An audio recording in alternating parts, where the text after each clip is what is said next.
Hello, hello. I'm Dr. Kevin Sansberry with Nonprofit Connect. And today we're going to be talking about setting healthy boundaries. So let's talk about it. So when you think about setting healthy boundaries, you might be asking, why is that important? When we think about boundaries and setting healthy ones, it is important for us to do that because it helps you ward off burnout. It leads to improved emotional and mental health, because a lot of times folks that are in that people-pleasing mode tend to be on this emotional treadmill where they're never feeling like they're enough and they're trying to please everybody. And then sometimes it ends up being leading to resentment based on the things you did. And so setting these boundaries helps you get out of that treadmill and get off that hamster wheel in a way, which leads to improved relationships. Overall, from a work standpoint, setting healthy boundaries, again, it's tied to leading to less burnout, but it also promotes more autonomy and initiative, which can increase the ability for one to get into that creative flow space, because now I have the mental time to, and I'm not sitting here trying to figure out how to please other people. So in the workplace, there's this cycle of, when boundaries are not set, there's this cycle that exists where I, as an employee, I sacrifice my needs, right? And I just start doing all these things. I just start doing all these things for people. So then the expectations of me are now at this level when I can't do that all the time, right? And so then people infringe upon you, and they keep doing that. They keep asking, and then you keep sacrificing your needs, and they keep setting, so it's like this cycle of like burnout, and this cycle of like resentment, and it leads to poor overall work culture if we don't do something about it. So let's get into what that looks like, because I want to make sure people don't take me the wrong way when I say we need to set healthy boundaries. You're going to go into the workplace on Monday, and it's going to be some big thing, and oh my gosh, did you see Kevin? He set healthy boundaries. Oh my God, he's so mean now. No, it's not that. What setting healthy boundaries looks like is really being okay to say no. That's number one. And being okay to say no really looks at you positioning yourself as in charge of your happiness and in charge of your time. Because there are some times where somebody might be asking you something. You're like, oh, I can't say no because if I say no, they won't do me a favor. If I say no, they're going to view me some way or what have you.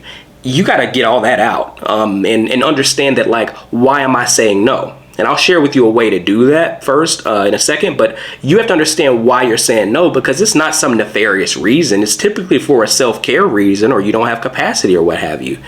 Second, understanding that being assertive is not being aggressive. They're two different things. And so assertive is getting into a standpoint of staying true to what you said and understanding that you are not responsible for other people's actions, nor are you responsible for other folks' needs, that they're responsible for that. And that's the truth. And I'm not saying we don't work collaboratively with people. What I'm saying is we're not codependent with people. And that's a difference. And so there's a difference between collaboration and codependent. Third, you want to prioritize yourself. And what that could look like is it's okay to disagree. Totally fine. It's okay to disagree. I don't want to work weekends and you do. That's fine. I can meet the deadline still. It's okay to have this difference. I'm just going to prioritize the needs that I have, because at the end of the day, that's going to make you your best self, whether it is in your personal life or your professional life in the workplace. When we think about, some of you are like, oh, I'm having trouble. I'm a people pleaser. I'm that helper archetype. That I understand. I totally understand. That comes from a lot of history, right? You could be having problems not setting boundaries due to your desire to avoid conflict. You could have this issue due to this is a role you learned in childhood.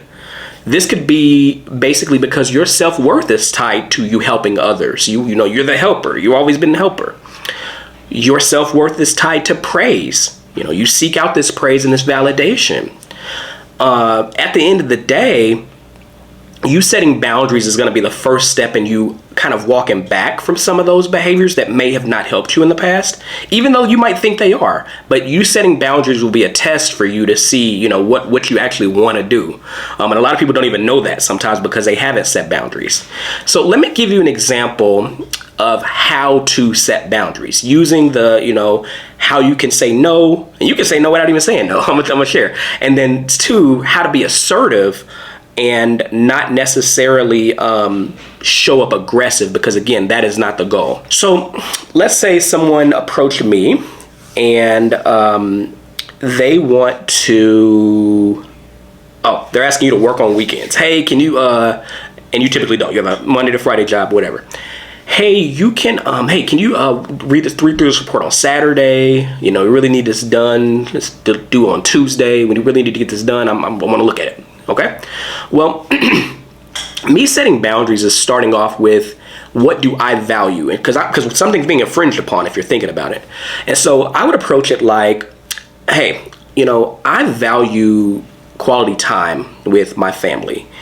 And what I need with that, off hours, and I need to have weekends free. I'll honor that by not working on the weekend, but here's what I can do for you.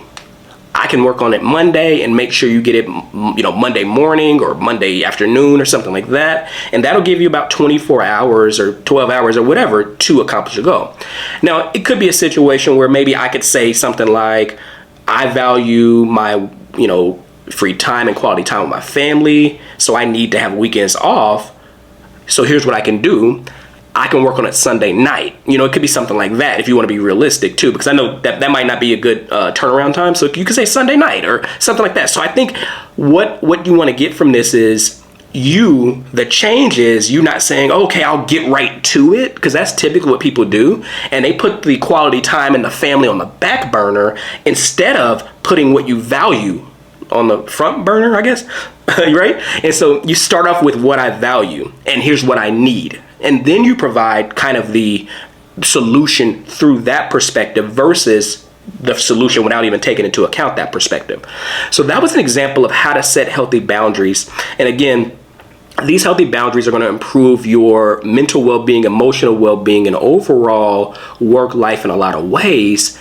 We have to take our moment to reflect on how we're going to set healthy boundaries, and for some of us, why we don't do them in the first place. Because at the end of the day, what I'll leave you with is the only people who get upset about you setting boundaries are the ones who are benefiting from you having none.